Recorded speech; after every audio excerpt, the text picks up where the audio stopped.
Сәлем қыздар, дастарханның сәнін ашатын өте керемет корзина жасаймыз. Алдымен ыдыс дайындап аламыз. Темір ыдысқа 2 рет фольга ораймыз, тура видеодағыдай қылып. Одан кейін қамырға кірісеміз. Мен бауырсақтың қамырын қолдандым. Қамырды жайып, домалақ етіп кесіп аламыз. Қалған бөліктерін ұзынша етіп, тура видеодағыдай кесіп шығамыз.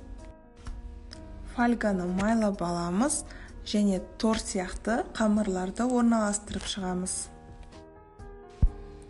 Үстіне жұмыртқаның сарысын жағып, қызып тұрған пеште пісіреміз.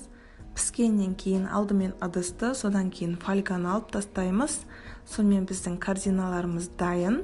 Бұл корзинаны самса, бауырсақ қойғанға қолданамыз. Міндетті түрде жасап көріңіздер. Қонақтар таң қалатынына сенімдімін. Ас болсын.